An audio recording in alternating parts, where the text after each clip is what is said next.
Hi, third grade. It's Mrs. Hipschman, and I'm here to review with you some nonfiction text features.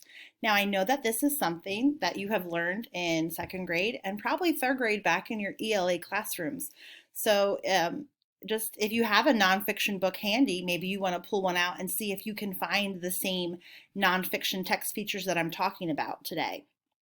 So, nonfiction books are so awesome when we want to learn about something.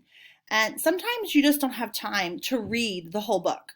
So you want to be able to use the different parts of the book to find information quickly. So we're going to go through just a few of those different topics.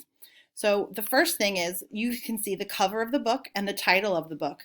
And that will really help you in deciding if this is the book for you. So this picture of a book here of volcanologist and seismologist, if I'm learning about volcanoes, this could be a book I might want to use. But if I wanted to learn about sea turtles, already this cover tells me not a good fit for Mrs. Hipschman. So once you find the book you're looking for, you might want to turn to the table of contents. And the table of contents lists at the beginning of the book, it helps you see what the chapters will be about, and it might help you only have to read one or two chapters to take notes for your topic. The next part of a book is when you get to your chapter, there are the titles, but in a book inside the pages, it's usually called a heading. So headings are great and very helpful, and so are subheadings, which are just smaller headings. So they help you focus in on a topic, and sometimes on a page, there can be the subheadings that break down the chapter even further. So you might not even have to read an entire chapter.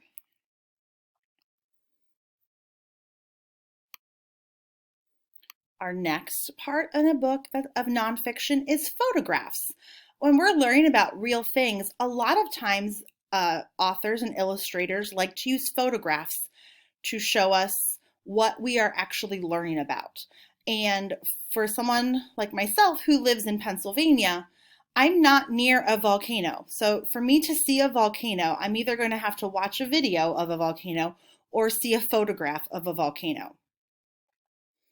Now, not everything can be photographed, so sometimes for things like dinosaurs or animals that are extinct or events in history that happened before cameras were invented, you're going to see illustrations, drawings or paintings or computer designed images to illustrate that topic. So when you see an illustration, that is not always this is a fiction book, because sometimes it really is just the only way that we have to share what we know about a topic is through a drawing. And sometimes drawings are in nonfiction books for diagrams. That's our next slide. So a diagram will break down a bigger image and explain the different parts of something. So in this book, this is that volcano book from the earlier in the slideshow. And we can't look inside a mountain. We can't look inside the volcano. So this diagram shows us the different parts, where the magma is, and then what those different areas are as a volcano is erupting. So that's what a diagram does. And it could be an illustration. It could be a photograph. As you're reading in a nonfiction book, you'll probably see lots of bold words. They usually are there to alert you that this is an important vocabulary word, or maybe a new word that you haven't come across before, especially in science books that are nonfiction have a lot of bold words. And usually these bold words are shown later in the book in the back in the glossary. So the back of the book has two really important things, which is the index, and it's at the end of the book, and it's almost a companion to the table of contents.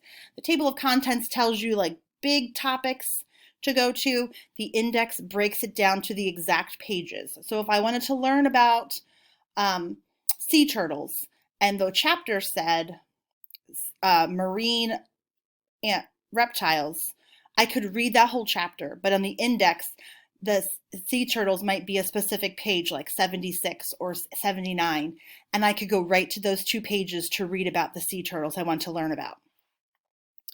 And then the glossary is found at the end of the book, and it's where those bold words are, and it's like a mini dictionary. It will give you the words in ABC order, it will define them, and sometimes it gives you the pronunciation.